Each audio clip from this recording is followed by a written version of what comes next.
Bismillahirrahmanirrahim.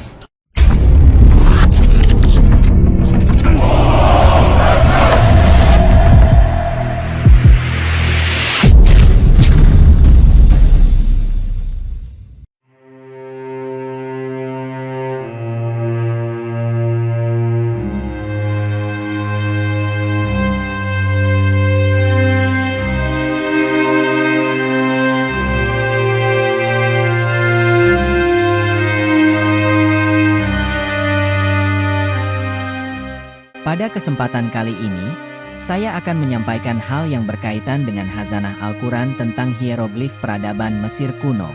Tujuan saya menyampaikan sejarah ini adalah untuk menambah wawasan kita semua, agar kita dapat mengetahui sejarah yang berkaitan dengan sejarah-sejarah di masa lalu maupun yang akan datang. Nah, bagaimana sejarahnya? Marilah kita bahas pembahasan berikut ini. Al-Quran telah menyebutkan isyarat-isyarat ilmiah berabad-abad sebelum ditemukan oleh manusia. Salah satunya terkait kajian ilmu arkeologi. Salah satu khazanah Al-Quran yang diturunkan lebih dari 1400 tahun yang lalu ternyata sudah lebih dahulu membahas hieroglif Mesir kuno yang baru ditemukan di abad ke-19. Adalah ayat yang termaktub dalam surah Ad-Dukhan ayat 29, mengomentari tentang tulisan yang terukir di makam Fir'aun. Kebudayaan Mesir kuno lenyap sejak dijajah bangsa Romawi. Selama 1800 tahun huruf hieroglif tidak digunakan, sampai akhirnya tidak ada yang bisa membacanya lagi.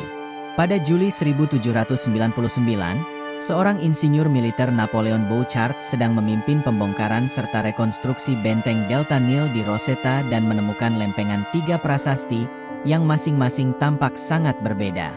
Hal ini terdapat dalam karya Susmihara, Sejarah Peradaban Dunia Pertama, halaman 51. Satu ditulis dalam bahasa Yunani klasik, satu lagi dalam hieroglif Mesir, dan yang ketiga dalam apa yang dianggap Syriac, tetapi kemudian diidentifikasi sebagai demotik, aksara Mesir yang digunakan untuk korespondensi sehari-hari.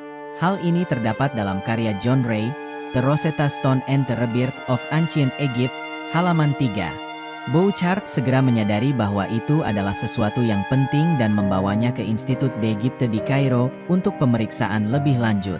Karena menurutnya prospek itu sangat menarik, batu tersebut dikirim ke Society of Antiquaries di London di mana salinannya dibuat dan disebarluaskan ke kota-kota dan universitas di seluruh dunia. Lalu berbagai pihak berlomba-lomba untuk menerjemahkan bahasa Yunani dan menggunakannya untuk mengungkap rahasia dari 2 bahasa lainnya. Hal ini terdapat dalam karya Richard Parkinson, Tracking Codes, The Rosetta Stone and the Chipperman, halaman 32. Seorang pemuda bernama Jean-François Champollion. Meskipun umurnya masih muda, ia dapat berbahasa Yunani, Latin, Ibrani, Arab, Syria, dan Palawa berkat pelajaran dari kakaknya. Champollion diajak kakaknya pergi ke Museum Benda Purbakala Mesir. Champollion tertarik pada tulisan hieroglif yang terukir pada tutup makam Fir'aun. Terdapat tulisan simbol burung, ular, serangga, alang-alang, kapak, orang sedang duduk, dan lain-lain. Dari situlah momen pencerahan Champollion pada tahun 1822 dapat membaca tulisan hieroglif. Sejak itu, seluruh dunia tahu cerita tentang kehidupan orang Mesir kuno. Hal ini terdapat dalam karya R. Parkinson, Tracking Codes, The Rosetta Stone and the Chipperman, halaman 37. Namun sebenarnya butuh beribu-ribu tahun untuk memahami hieroglif. Seperti diberitakan dalam artikel yang bertajuk The Rosetta Stone, The Real Ancient Codebreakers dalam BBC.com, bahwa para cendekiawan Arab sudah terlebih dahulu bergulat dengan hieroglif yang mereka temukan pada beberapa monumen Mesir dan lukisan pada makam. Seperti seorang alkemis Irak bernama Ibn Wahsyah yang mengalihkan perhatiannya untuk menerjemahkan hieroglif dengan harapan menemukan kembali pengetahuan ilmiah yang hilang. Juga nama lain, Athanasius Kircher dan Thomas yang bekerja tanpa kenal lelah untuk membongkar misteri skrip kuno tersebut. Hieroglif juga terukir di dinding piramida. Piramida adalah makam para Fir'aun, gelar untuk raja-raja Mesir kuno. Rakyat Mesir kuno percaya bahwa Fir'aun adalah keturunan Dewa Langit, Dewa Ra. Ketika Fir'aun meninggal dunia, Untuk mengiringi arwah Fir'aun mereka mengukir doa-doa di dinding piramida. Doa-doa itu ditulis dengan huruf mirip gambar orang sedang melakukan kegiatan, binatang, tanaman, dan lain-lain yang mana huruf itu sekarang disebut hieroglif. Salah satunya yang diterjemahkan ke dalam bahasa Indonesia dengan judul, Langit Menangisimu, Bumi Menangisimu, Saat Kamu Naik Menjadi Bintang. Hal ini terdapat dalam karya C. Jung, Volume 5, halaman 257. Mereka meyakini Fir'aun yang dianggap hebat, jika meninggal dunia maka ia akan naik menjadi bintang di langit. Di langit, para Fir'aun akan mengamati manusia di bumi. Piramida yang berbentuk lancip di ujungnya, akan memudahkan para Fir'aun untuk meluncur ke langit dan menjadi bintang. Menariknya adalah jauh sebelum penguraian hieroglifnya Champollion di batu Rosetta, sehingga memfasilitasi penerjemahan ratusan teks lain yang sebelumnya tidak dapat dipahami selama berabad-abad, khususnya hieroglif yang terdapat di piramida. Al-Quran yang diturunkan kepada Rasulullah, di mana beliau jauh dan tidak pernah sekalipun pergi ke Mesir, juga tidak mengetahui betul seluk-beluk piramida J telah menyebutkan pasal tersebut. Redaksi ayat dalam Al-Quran berikut ini, hakikatnya mengomentari keyakinan masyarakat Mesir kuno yang telah dijelaskan di atas. Ayat tersebut berbunyi, "Maka langit dan bumi tidak menangisi mereka dan mereka bukan orang yang ditangguhkan." Surah Ad-Dukhan ayat 29. Sebelumnya dijelaskan dalam banyak kitab tafsir, Rasulullah mengabarkan bahwa setiap hamba mempunyai dua pintu di langit, sebuah pintu untuk jalan turun rezekinya, dan yang lainnya untuk naiknya amal. Apabila hamba yang bersangkutan meninggal dunia, maka kedua pintu itu merasa kehilangan dan menangisi kepergiannya. Sebagaimana diterangkan dalam tafsir Ibnu Katsir, ada seorang lelaki yang bertanya kepada Ibnu Abbas, "Hai Abul Abbas, bagaimanakah pendapatmu tentang firman Allah?